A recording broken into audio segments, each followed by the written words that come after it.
Bismillahirrahmanirrahim. Assalamualaikum warahmatullahi wabarakatuh. Di kesempatan video kali ini saya akan memberikan sedikit tutorial, yaitu mengenai basic config MikroTik ya. Jadi rata-rata pengguna MikroTik itu kan masih belum paham bagaimana caranya mendapatkan internet ketika kalian sudah mempunyai sumber ISP. Untuk langkah awal yang harus disetting di MikroTik itu kan adalah basic config ya, atau memastikan bahwasanya si MikroTik itu sudah terdapat koneksi internet dari ISP tersebut. Bagaimana kita bisa mendistribusikan sebuah internet kalau MikroTik kita saja belum bisa mengakses internet tersebut, begitu. Nah, di sini saya akan memberikan tutorial tersebut tentang basic config router MikroTik. Kita lanjut ke penyetingan.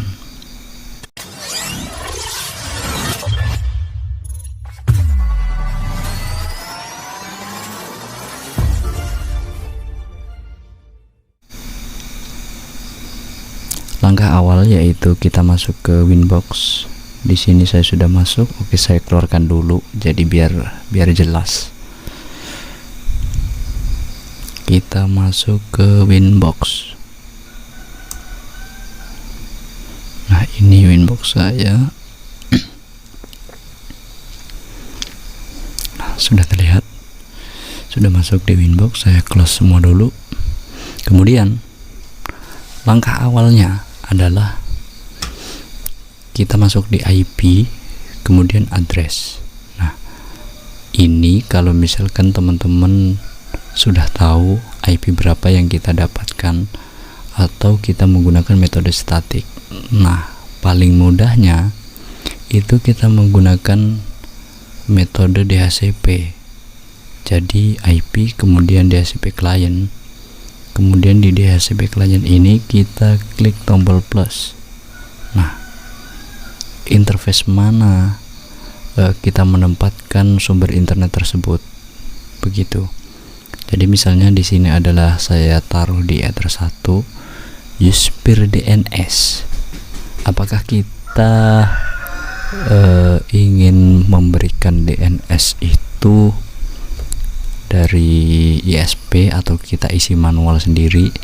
Kalau misalkan kita pengen dari ISP, ini biarkan tercentang, dan default root atau gateway-nya ini kalau kalian sudah tahu gateway-nya berapa, ini tidak perlu diisi.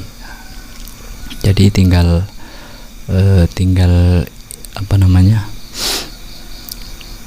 ini diganti no, yang semula yes diganti no, udah gitu aja. Kalau misalkan teman-teman belum tahu gateway dari si IP itu berapa, ya tinggal ini diisi yes, kemudian oke.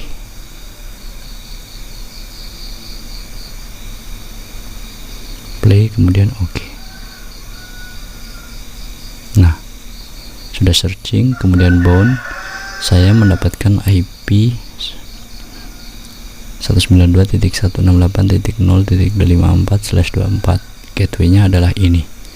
Nah, karena di sini kita sudah bisa akses internet ya. Kita cek di DNS. Nah, DNS dynamic servernya juga udah masuk nih dari ISP. Kita cek ping google.com. Nah, sudah bisa. Karena di sini saya menggunakan metode failover, jadi ada yang harus dirubah untuk metode IP roots-nya. Jadi di sini saya ganti, saya hapus aja DHCP client-nya. Kemudian di tab IP, kemudian address, IP kemudian address kita tambahkan baru IP nya tadi 192.168.0.254/24. Interface nya Ether 1 ISP utama. Play kemudian OK.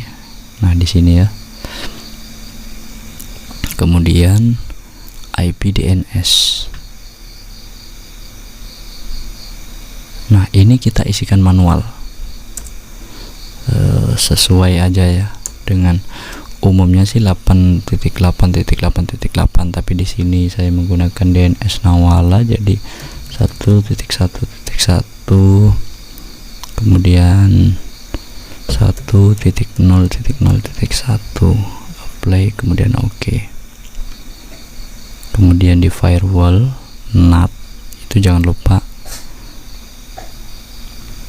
kita tambahkan baru rule baru.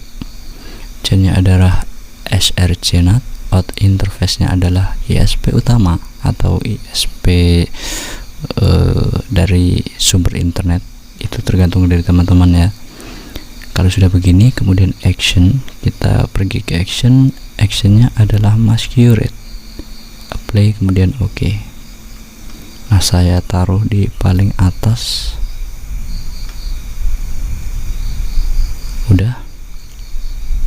Nah, ini kan di NAT masquerade nya IP firewall NAT. Nah, ini kan belum jalan nih, rule-nya ini belum jalan. Kenapa belum jalan? Karena gateway-nya kita belum setting. Kita belum setting gateway-nya. Di mana tempat gateway tersebut? Tempatnya adalah di IP, kemudian routes.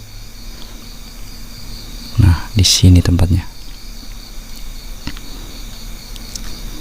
Jadi di sini ini adalah gateway dari ini ya, GSM ya, karena saya menggunakan dua sumber internet. Jadi di sini saya akan tambahkan secara manual atau statik, yaitu metodenya adalah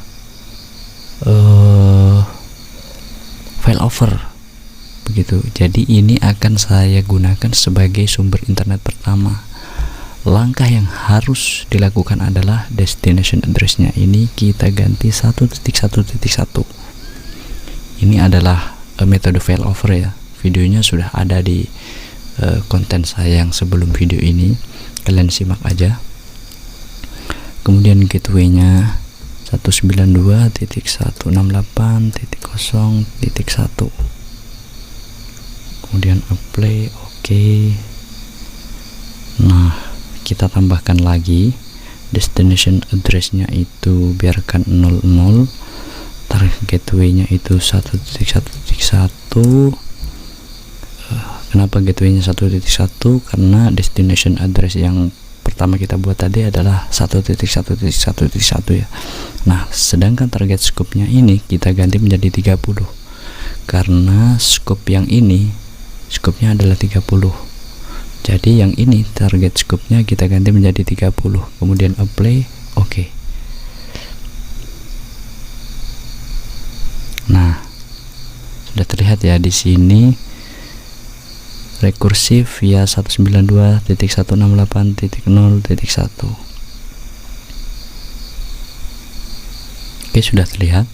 Jadi di sini yang berjalan adalah interface Ether 1.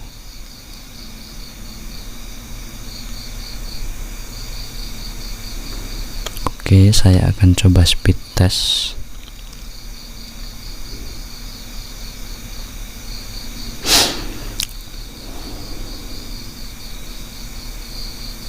Kemudian saya go. Nah, Giganet ini adalah ISP saya.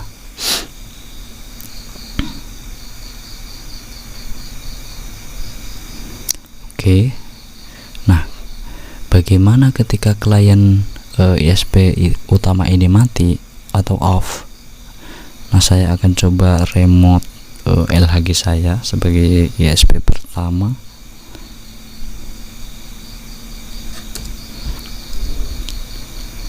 saya akan matikan WLAN-nya.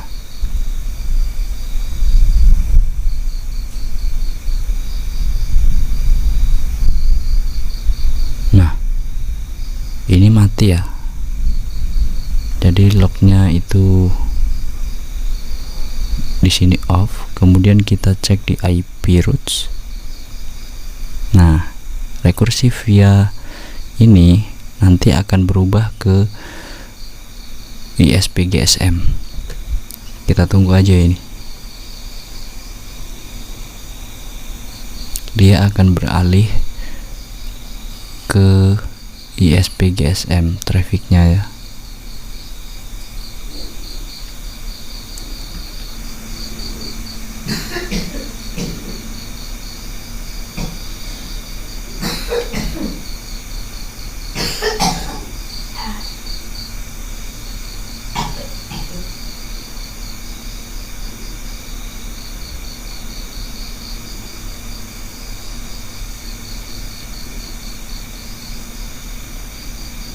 Oke, saya coba speed test dulu. Masuknya di mana ini? Harusnya sih udah berganti ke Telkomsel ya. Ke ISP GSM saya ini harusnya.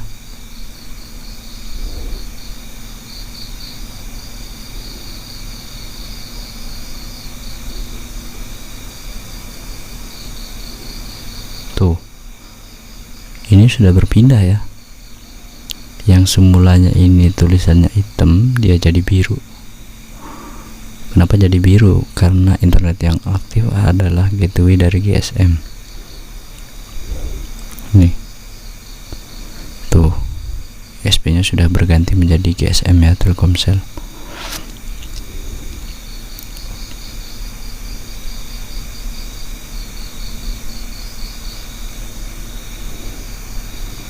Jadi saya lupa di sini di gateway yang 111 tadi ya. Ini cek gateway-nya kita ping.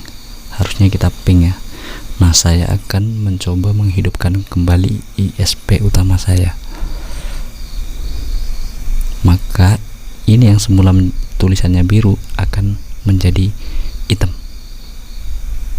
Kenapa jadi hitam? Karena internetnya sudah kembali.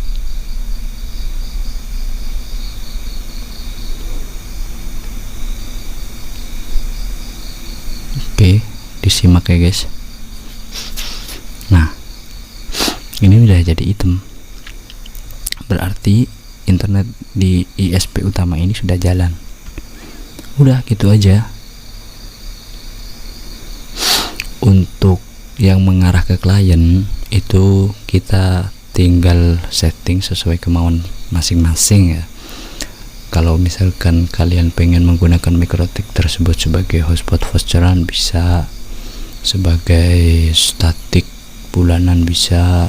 Kalau misalnya kita tidak menggunakan yang bulanan itu, tidak menggunakan metode statik, entah itu DHCP, entah itu PPPoE, itu bisa tergantung settingan teman-teman ya. Jadi ini saya memberikan tutorial atau cara basic config. Kemudian setelah basic config saya menggunakan failover sebagai media pengganti ketika dari salah satu internet saya itu ada yang down, begitu. Nah, terima kasih untuk perhatiannya, begitu. Jadi saya mohon maaf apabila di setiap perkataan maupun cara-cara yang saya berikan tadi itu sedikit membingungkan, karena saya di sini juga masih belajar. Dukung terus channel ini dengan cara klik tombol like, subscribe, dan juga tombol lonceng agar kalian tahu ketika saya mengupload video-video terbaru mengenai setting-setting MikroTik maupun seputar setting WiFi ya. Jangan lupa juga komen video apa yang harus saya buat untuk konten kedepannya, karena support kalian itu sangatlah membantu untuk kemajuan channel ini. Terima kasih. Wassalamualaikum warahmatullahi wabarakatuh.